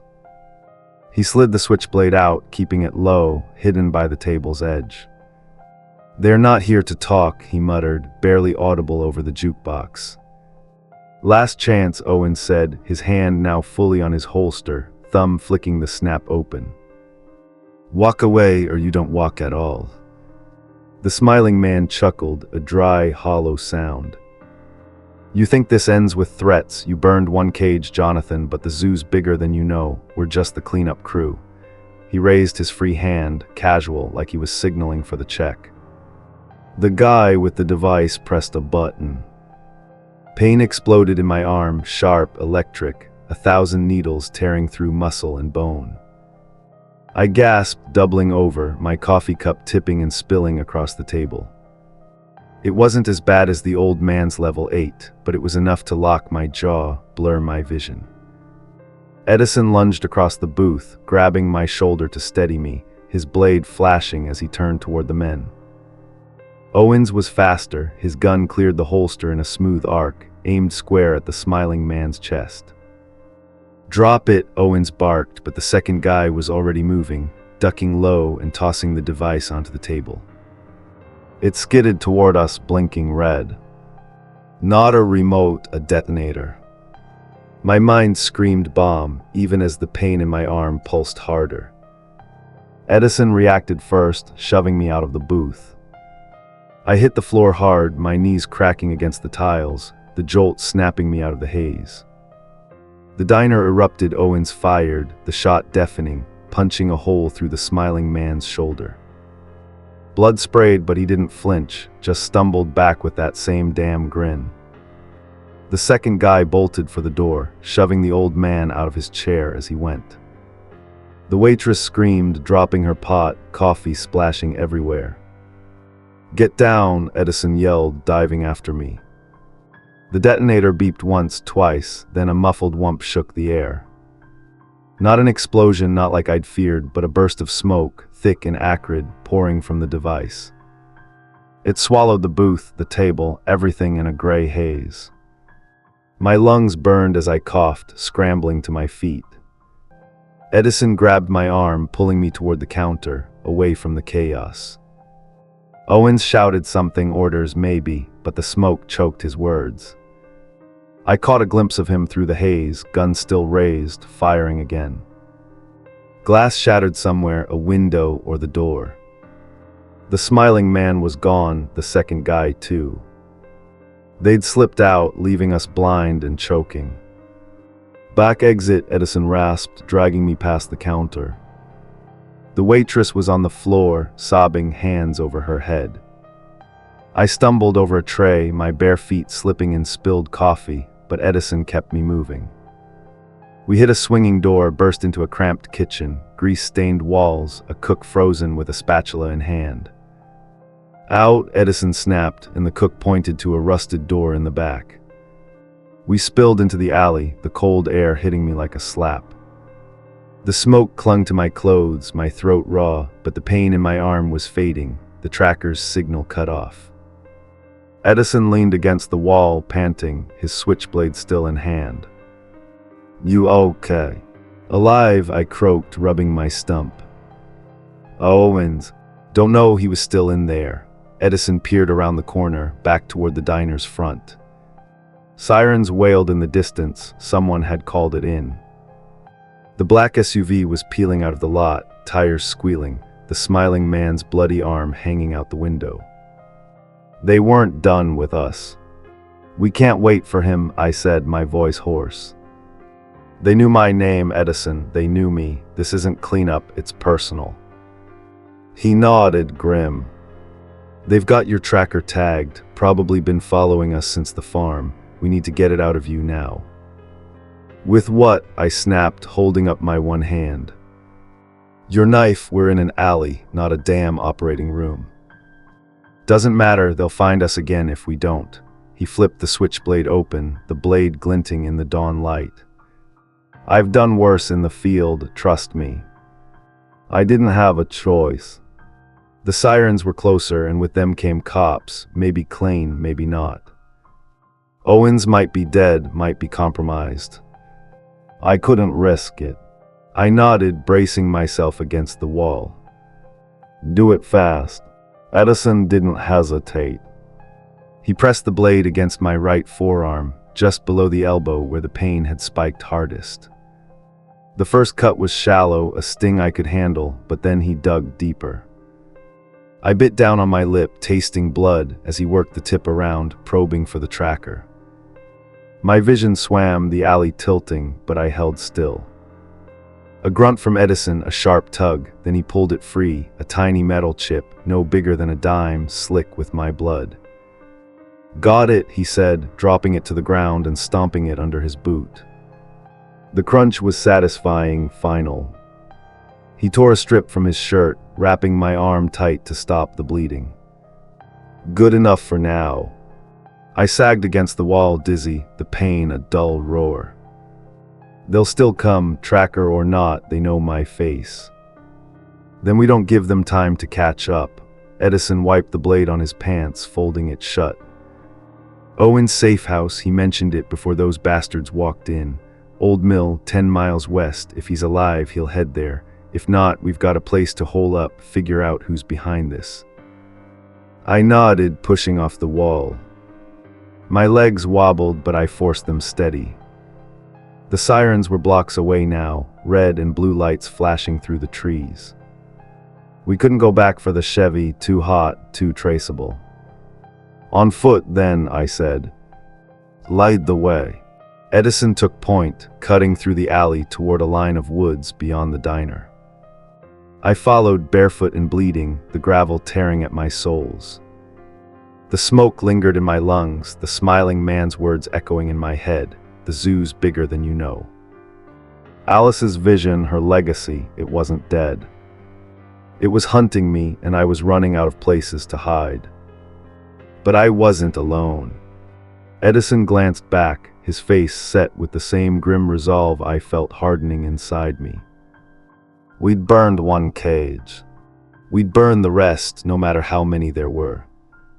For Thompson, for Alice, for every soul they'd twisted into something inhuman. The woods closed around us, dark and silent, as the diner faded into the distance.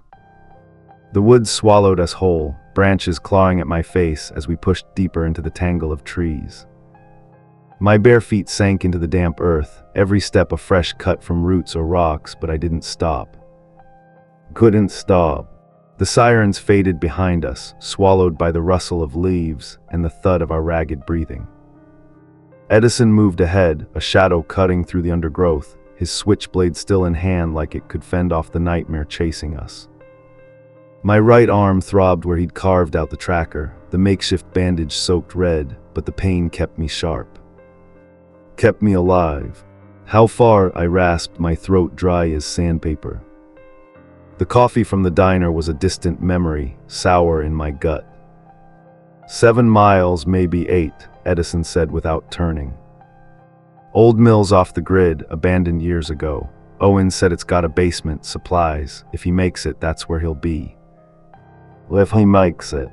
The words hung heavy, unspoken doubts piling up like the dead leaves underfoot. Owens had taken a shot at the smiling man, held the line while we ran. But that smoke, those men, they weren't amateurs. They'd come prepared and we'd barely slipped through. I flexed my one hand, wishing for a gun, a badge, anything to feel less like prey. The sky above was a dull gray morning light struggling through the canopy. My legs burned, each step slower than the last, but Edison didn't slow down. He moved like a machine, driven by something I couldn't see, guilt, maybe, or the same rage boiling in me. Thompson's face flashed again, his slow nod as the saw came down. Alice's eyes empty and accusing. I shook my head, forcing them out. No time for ghosts. Not now. We hit a narrow stream after what felt like hours, the water cold and shallow, barely ankle deep. Edison paused, crouching to scoop a handful to his mouth. I followed, the icy bite stinging my cuts but waking me up. My reflection stared back from the ripples, hollow eyes, blood-streaked face, a man I didn't recognize. I splashed it away, wiping my hand on my torn shirt. "Think they're tracking us?" I asked, scanning the trees. Every snap of a twig, every rustle, felt like eyes watching. Edison straightened, wiping his mouth. "Without the chip, doubt it, but they've got resources. Cars, drones, maybe dogs, depends how bad they want you." He glanced at my arm, then away. "You're the prize, Jonathan, Alice's brother. That's no coincidence." I clenched my jaw, the old man's voice clawing at me. "Find you, hire you, change your vision." "She didn't want this," I said, more to myself than him. "Not the torture, the cages, that's not her." "You sure?" Edison's tone was flat, not cruel, just blunt. "She started it," you said, "her research, her ideas. Maybe she didn't see the end game, but she lit the fuse." I wanted to argue, to scream that Alice wasn't a monster, that she'd been twisted by the old man's madness. But the words stuck. 3 years missing, no trace, then that park, thousands of toothpicks, her body a ruin. "She'd gone willingly," he'd said. "Staged it." I didn't know what to believe anymore. "Let's move," I muttered, pushing past him. Doubt could wait. Survival couldn't. The mill came into view as the sun climbed higher, a crumbling skeleton of brick and rusted metal half buried in vines. The roof sagged, windows shattered, but the basement door, a heavy steel slab, was intact, just like Owens promised. Edison tested it, grunting as it creaked open on stiff hinges. Stairs descended into shadow, the air thick with mold and dust. "Stay sharp," he said, flicking on a small flashlight he'd scavenged from the Chevy's glove box. The beam cut through the dark, revealing concrete walls and a floor littered with debris, broken crates, rusted cans, a mattress stained black. A metal shelf in the corner held supplies, bottled water, a first aid kit, a couple of MREs. Owens had prepped this place all right. But no sign of him. "He's not here," I said, sinking onto the mattress. My feet were a mess, torn and bleeding, and my arm felt like it was on fire. "We're on our own." "Not yet." Edison tossed me a water bottle and started rifling through the first aid kit. He could have gotten pinned at the diner cops, those bastards, who knows. We give him an hour, then we decide. I nodded, gulping the water down. It was warm, stale, but it soothed the rawness in my throat. Edison handed me gauze and antiseptic, and I set to work on my feet, wincing as the sting hit. He patched my arm next, his hands steady despite the exhaustion in his eyes. We were a pair of wrecks, but we were still breathing. The hour crawled by, marked by the drip of water somewhere in the dark. I kept expecting the door to swing open, Owens, battered but alive, or those men, smiling and armed. Nothing. Just silence, heavy and suffocating. Edison paced, flashlight beam bouncing off the walls, until he stopped cold. "Hear that?" he whispered. I strained, ears ringing from fatigue. Then it came, a faint rumble, growing louder. An engine.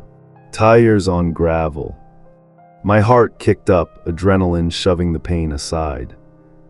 Edison killed the light, plunging us into black, and we pressed against the wall near the stairs, listening. The rumble cut off, replaced by footsteps, multiple, heavy. Voices too low to make out. "Basement," Edison mouthed, nodding upward. I gripped the empty water bottle like it was a weapon, useless but better than nothing. The door creaked, a sliver of daylight spilling down the stairs. A shadow moved, then another. "Jonathan," a voice, Owens, rough but alive. Relief hit me, then suspicion. Edison tensed beside me, blade ready. "Down here," I called, keeping my tone neutral. "You alone." A pause, then boots on the stairs. Owens appeared, his jacket torn, a bruise blooming across his cheek. Behind him came a woman, short, wiry, with a shotgun slung over her shoulder. Her eyes were hard, scanning us like we might be the threat. "This is Carter," Owens said, jerking a thumb at her. "State police, my unit." She was back up at the diner, got me out after you two bolted. Those assholes hit us with smoke and ran. One's wounded, but they're gone. "Following us?" Edison asked, lowering the blade but not pocketing it. "Not yet," Carter said, her voice clipped. "But they will. Diner's a mess. Cops are calling it a robbery gone wrong, but we know better. Forensics is at the farm now. Found enough to start a war. Bodies, tools, tapes. This is big, and you're in the middle of it." I met her gaze, then Owens. "They knew my name, said I burned one cage, but the zoo's bigger. They're not done." Owens nodded, grim.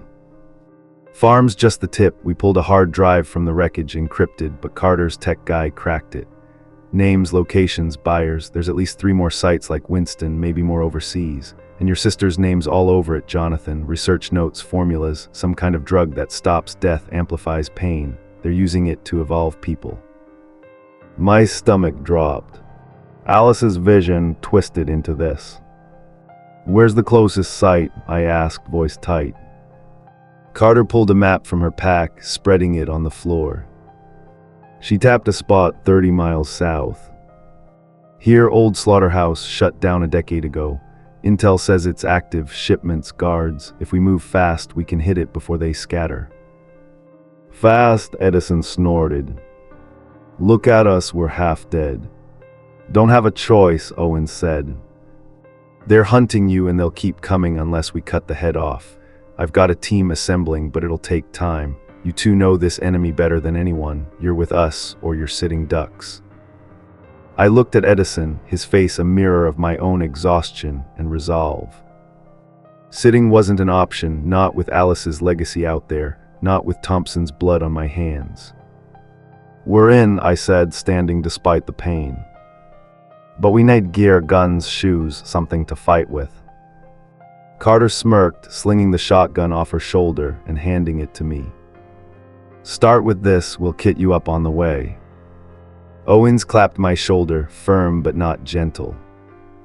"Good, we roll in 20, rest while you can. This gets uglier before it's over." I gripped the shotgun, its weight grounding me. The zoo wasn't dead. But neither was I. The basement of the old mill buzzed with a restless energy as we geared up. Carter tossed me a pair of battered boots, too big but better than bleeding feet, and a Glock to go with the shotgun. I tucked the pistol into my waistband, the cold metal a comfort against my hip. Edison got a rifle, checking the scope with quick, practiced moves, while Owen strapped on a vest and muttered into his radio, coordinating the team still hours out. My arm ached where the tracker had been, the bandage stiff with dried blood, but I shoved the pain down. No room for weakness now. Carter briefed us on the slaughterhouse as we worked, her voice sharp over the rustle of gear. "Place is a fortress, chain-link fence, cameras, at least a dozen guards. Intel's spotty, but we've got reports of trucks moving in and out at night. Whatever they're doing, it's live, screams on a wiretap 2 days ago." She glanced at me, her eyes narrowing. "Your sister's drugs in play. If they've got captives, they're dosed." I gripped the shotgun tighter, Alice's name a splinter in my skull. "Stops death, amplifies pain." Her research, her hands, how could she build something so twisted? I wanted to believe the old man had warped it, turned her work into his zoo, but the doubt gnawed deeper with every step. Edison caught my look, his jaw tight, but he didn't say anything. He didn't need to. "Plan simple," Owen said, cutting through my thoughts. "Carter and I take the front, draw their attention. You two hit the back, find the captives, get them out. Team's too far to wait, so we're at questions."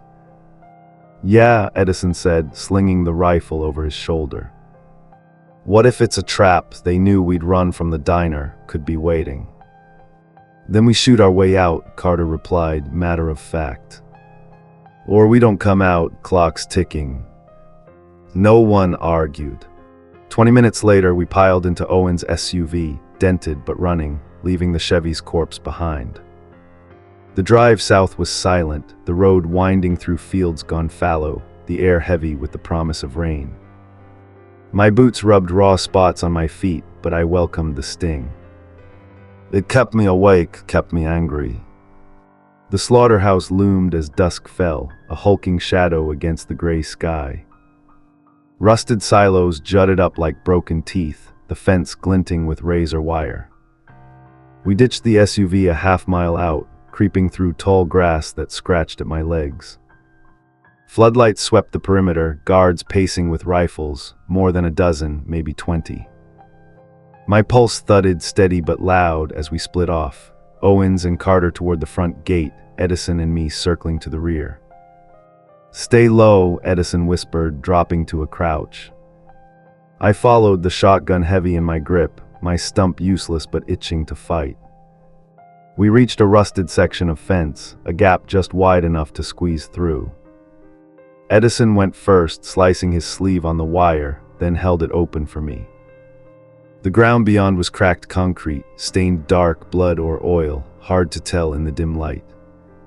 A low hum grew as we moved, machinery or something worse. Voices drifted from a loading dock ahead, 2 guards smoking, their backs to us.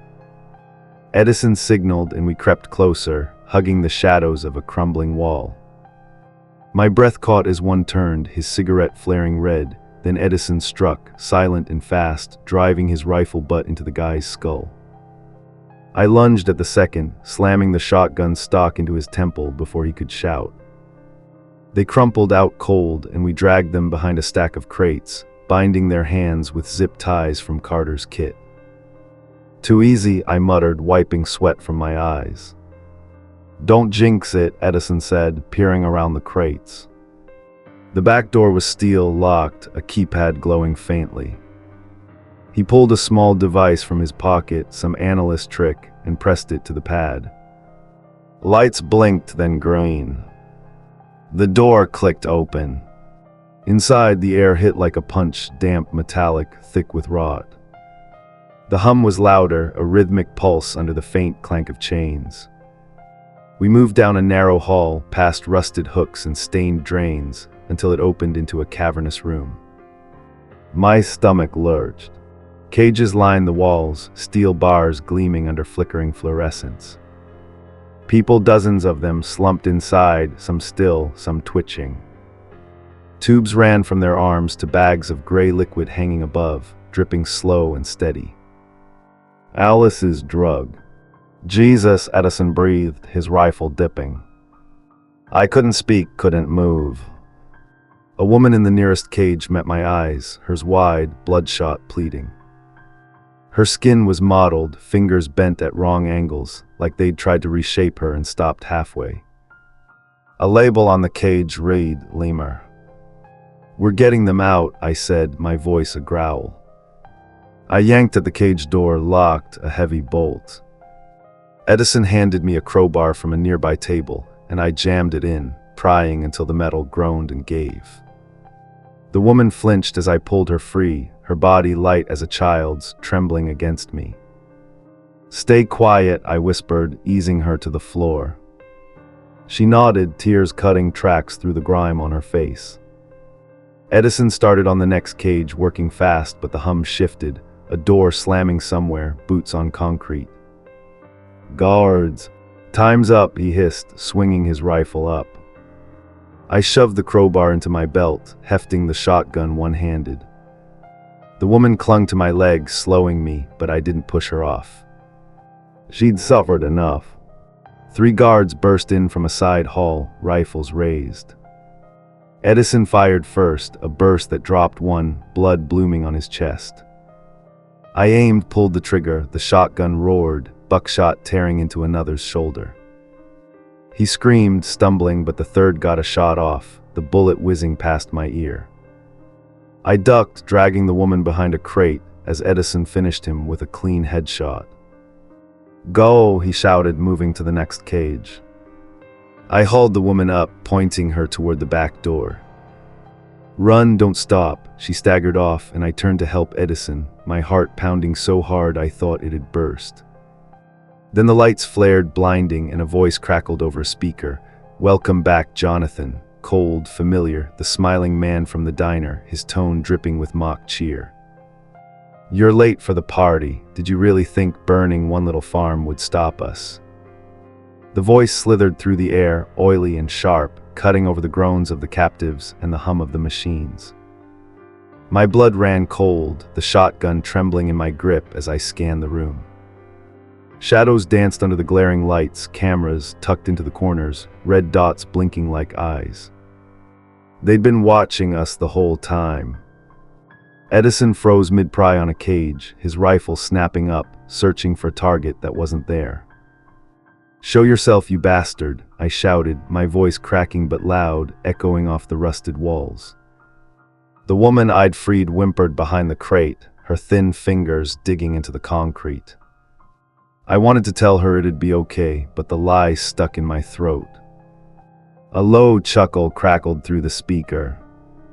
"Oh, I'm here, Jonathan, closer than you think. You're so predictable, running in playing hero, just like Alice said you would." Her name hit like a punch, twisting the knife of doubt deeper. I gritted my teeth, shoving it down. "You don't know her, you twisted her, turned her into this." "Did I?" he cut in, smooth and taunting. "She begged me to start it, you know. That night she left, running shoes, a quick jog, all a cover. She came to us, eager to build something better. You should have seen her face when we dosed the first one, so proud." "Shut up," I swung the shotgun up, firing at the nearest camera. Glass shattered, sparks flew, but the voice kept going, unfazed, from another speaker. "Temper, temper, she picked you for a reason, Jonathan. Said you'd fight, break, then see the light. We're almost there, aren't we?" Edison grabbed my arm, yanking me back to the moment. "He's stalling, we need to move now." His eyes were wild, darting to the hall we'd come from.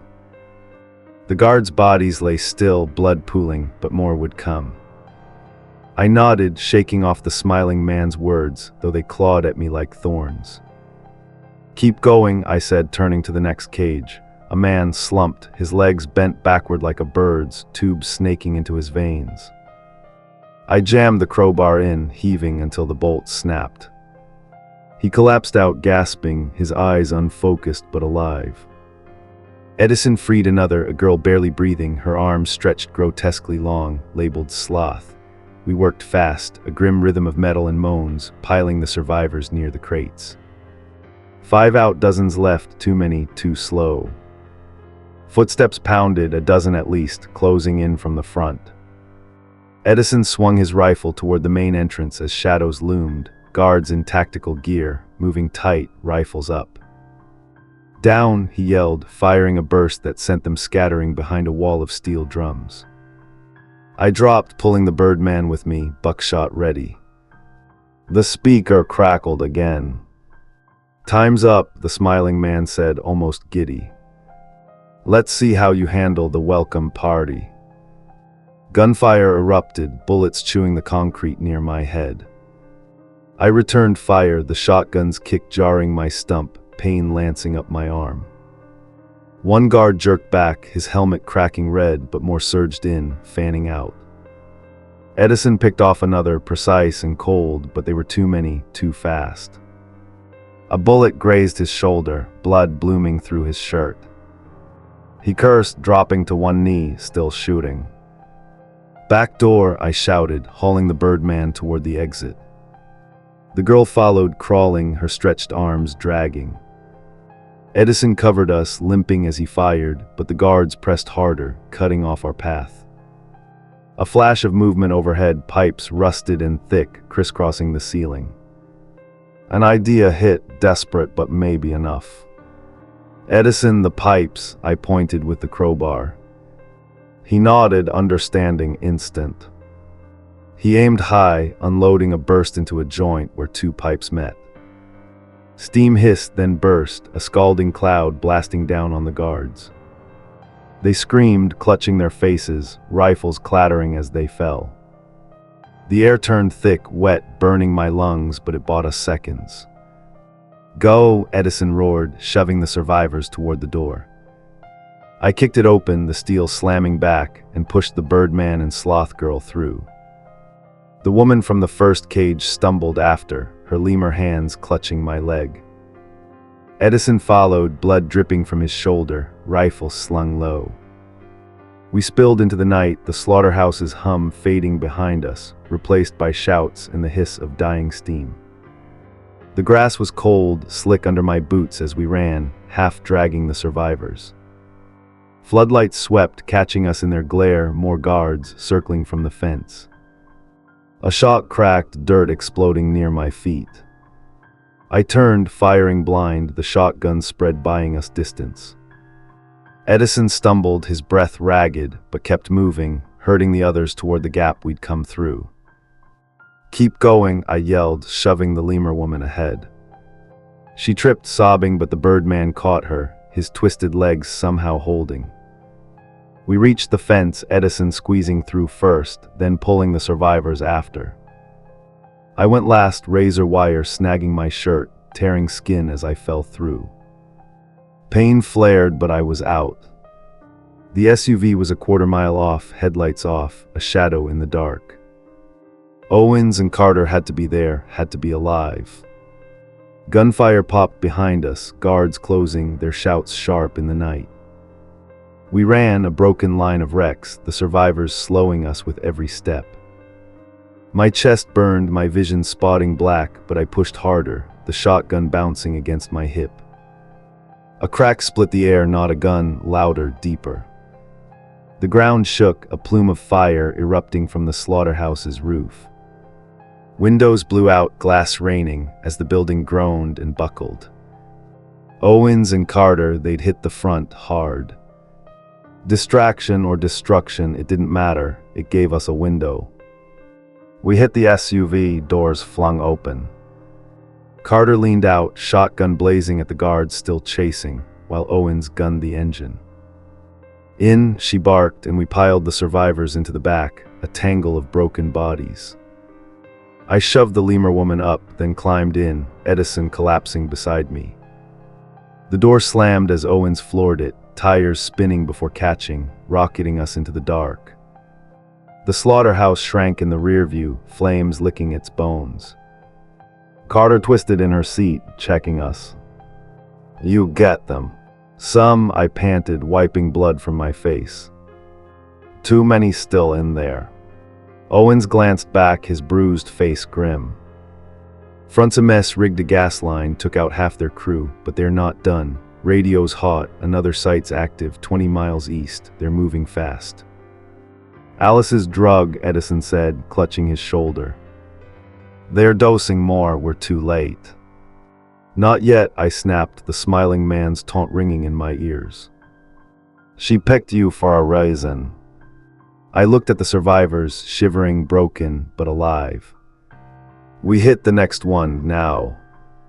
Carter nodded, reloading her shotgun. "Teams close 5 miles out, we link up, strike hard, no more running." Owens met my eyes in the mirror, a question there. I gripped the Glock, my stump throbbing, and gave him a nod. The zoo wasn't dead. Neither was I, not until every cage burned. The SUV roared into the night, fire and smoke fading behind us, a new target ahead. The SUV barreled through the night, the rumble of the engine a steady pulse under the ragged breathing of the survivors crammed in the back. My hand gripped the Glock, the metal warm from my skin, my stump aching like a phantom screaming to be whole again. Edison slumped beside me, blood seeping through his fingers as he pressed his shoulder, his face pale but set. Carter reloaded her shotgun with a click that echoed in the tight space, while Owens kept his eyes on the road, steering us toward the next fight, 20 miles east, another cage to break. The slaughterhouse's fire was a dying glow in the distance, a scar on the earth, but it wasn't enough. "Not yet." I stared out the window, the black woods blurring past, and saw Alice's face in the glass, her eyes, bloodshot and empty, staring back from that park 3 years ago. The smiling man's words clawed at me. "She picked you for a reason." Maybe she had. Maybe she'd seen something in me, a stubbornness, a rage, that could carry her vision, twisted as it had become, to its end. Not the evolution the old man preached, not the zoos or the drug that turned pain into a god, but something else. Redemption, maybe. or revenge. I didn't know anymore, and it didn't matter. She was gone, Thompson was gone, and I was still here, bleeding but breathing. The survivors shifted behind me, their whimpers cutting through the hum. A lemur woman, a bird man, a sloth girl, broken pieces of humanity Alice's work had shattered. I'd saved them, but dozens more burned in that slaughterhouse, trapped in cages I couldn't reach. Their faces joined the ghosts in my head, a weight I'd carry until this was over. If it ever was. The hard drive Owens had pulled, the names and sites it held, it was a map to hell, and we were only at the edge. "We'll end it," Edison said, his voice low, like he'd read my mind. He met my gaze, his eyes hard despite the pain. "Every last one." "Yeah," I said, the word rough, final. Carter nodded, a silent promise, and Owens tightened his grip on the wheel. The team was coming 5 miles out, armed and ready, but this wasn't their war. It was mine. Alice's legacy, her drug, her vision, it started with her, and it'd end with me. The smiling man was out there, wounded but alive, and others like him, spinning their web of pain. I'd find them. I'd burn them down. The road stretched ahead, dark and endless, the next sight a shadow on the horizon. My boots were soaked with blood, my arm a ruin, but I felt something shift inside, grief hardening into purpose, fear into fire. The zoo had taken everything, my sister, my friend, my body, my peace. But it hadn't taken me. Not yet. I leaned back, the Glock steady in my hand, and closed my eyes for a moment, letting the ghost settle. Thompson's nod. Alice's pride. The old man's laugh. They drive me forward, every step, every shot. The SUV roared on, carrying us into the fight, toward the next cage, the next fire, the next chance to break this nightmare wide open. For them, for me, for whatever was left to save.